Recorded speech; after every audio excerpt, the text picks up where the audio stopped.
کیا آپ کے ساتھ بھی ایسا ہوا ہے کہ آپ نماز کے لیے کھڑے ہوئے، اللہ اکبر کہا، لیکن دل کہیں اور چلا گیا؟ زبان میں سورے تو پڑھ رہے ہو، لیکن دماغ دنیا کی باتوں میں الجھا ہوا ہے۔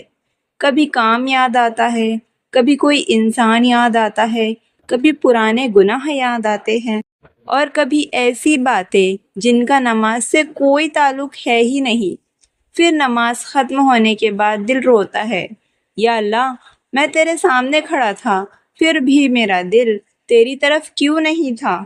اگر آپ کے ساتھ بھی ایسا ہوتا ہے تو آج کی یہ ویڈیو آپ کے دل کو بدل سکتی ہے، کیونکہ آج ہم بات کریں گے نماز میں آنے والے خیالات سے کیسے بچے اور دل کے ساتھ نماز کیسے پڑھے، یعنی کہ سچے دل سے نماز کیسے پڑھے۔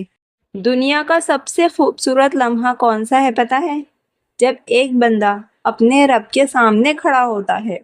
ذرا سوچئے، زمین پر کروڑوں انسان ہیں، لیکن اس وقت اللہ آپ کی طرف دھیان دے رہا ہوتا ہے۔ آپ سجدے میں جاتے ہو اور آسمانوں کا مالک آپ کی دعا سن رہا ہوتا ہے، لیکن شیطان نہیں چاہتا کہ بندہ اس سکون کو محسوس کرے۔ اسی لیے جیسے ہی انسان نماز شروع کرتا ہے تو شیطان اس کے دل میں فسفساہٹ ڈالنا شروع کر دیتا ہے۔ رسول صلی اللہ علیہ وسلم نے فرمایا کہ شیطان نماز میں انسان کے پاس آتا ہے اور ایسی باتیں یاد دلاتا ہے جو اسے پہلے یاد نہیں تھی۔ دوستو، کیا آپ کے ساتھ بھی ایسا ہوتا ہے؟ تو کمنٹ کر کے ضرور بتائیں۔ جس بات کو پورا دن یاد نہیں کیا وہ نماز میں یاد آنے لگتی ہے۔ ایسا کیوں ہوتا ہے؟ ایسا اس لیے ہوتا ہے تاکہ شیطان چاہتا ہے کہ آپ کا دل اللہ کی یاد سے ہٹ جائے۔ لیکن ایک بات ہمیشہ یاد رکھنا، خیال آنا گناہ نہیں ہے، خیالوں کے پیچھے چلے جانا نقصان ہے۔ اگر نماز میں کوئی غلط سوچ آ جائے تو گھبرائیے مت، کیونکہ یہ انسان کی کمزوری ہے، لیکن اس سے لڑنا یہی مومن کی طاقت ہے۔ اب سوال یہ ہے، آخر ان خیالات سے بچا کیسے جائے؟ سب سے پہلی بات، نماز کے باہر اپنے دل کو صاف رکھو۔ اگر پورا دن گناہوں میں گزاریں گے، حرام چیزیں دیکھیں گے، جھوٹ بولیں گے، غیبت کریں گے، فضول کی باتیں کریں گے، تو پھر نماز میں وہی سب یاد آئے گا۔ دل ایک برتن کی طرح ہے، اگر اس میں دنیا بھر کی گندگی بھر دی جائے تو اس میں عبادت کا نور کیسے آئے گا؟ اسی لیے اپنے دل اور نگاہوں کی حفاظت کرو، کیونکہ جو آنکھیں حرام دیکھتی ہے ان آنکھوں میں نماز کا سکون کم ہو جاتا ہے۔ جو پڑھ رہے ہیں اس کا مطلب سمجھو۔ بہت لوگ نماز پڑھتے ہیں لیکن انہیں یہ نہیں پتا کہ وہ اپنے رب سے کیا کہہ رہے ہیں۔ سوچئے، اگر کوئی آپ سے بات کرے اور آپ کو اس کی بھاشا ہی سمجھ نہ آئے تو دل کیسے جڑے گا؟ جب آپ الحمدللہ رب العالمین پڑھے تو محسوس کرے میں اپنے رب کی تعریف کر رہا ہوں۔ جب کہے ایاک نعبد تو دل سے محسوس کرے یا اللہ، میں صرف تیری عبادت کرتا ہوں۔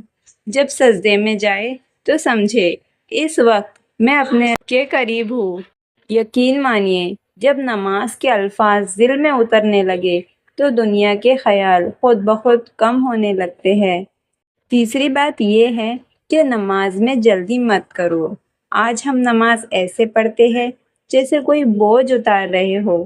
رکوع جلدی کرتے ہیں، سجدہ جلدی کرتے ہیں، سلام بھی جلدی کرتے ہیں، لیکن دل کو سکون کب ملے گا؟ رسول صلی اللہ علیہ وسلم کی نماز میں ٹھہراؤ تھا، سکون تھا، رونا تھا، درد تھا۔ جب آپ دھیرے دھیرے نماز پڑھیں گے، ہر آیت محسوس کریں گے تو دل خود نماز میں لگے گا۔ چوتھی بات یہ ہے، ہر اللہ اکبر پر خود کو یاد دلاؤ۔ جب آپ اللہ اکبر کہتے ہیں تو اس کا مطلب ہے اللہ سب سے بڑا ہے، میری پریشانی سے بھی بڑا، میرے دکھ سے بھی بڑا، میرے ڈر سے بھی بڑا ہے۔ اس وقت یہ سوچو، میرا رب مجھے دیکھ رہا ہے۔ اگر انسان کو یہ احساس ہو جائے کہ اللہ اسے دیکھ رہا ہے تو دل اپنے آپ ڈرنے لگتا ہے اور نماز میں سکون آنے لگتا ہے۔ پانچویں بات یہ ہے کہ نظر وہیں رکھو جہاں سجدہ کرتے ہو، ادھر ادھر دیکھنے سے دل بھی بھٹکتا ہے، اسی لیے اپنی نظر سجدے کی جگہ پر رکھو اور دل کو بار بار واپس اللہ کی طرف لاؤ۔ اگر 100 بار خیال آئے تو 100 بار دل کو واپس لاؤ۔ ہار مت مانو، کیونکہ اللہ اس بندے کو پسند کرتا ہے جو کوشش کرتا ہے۔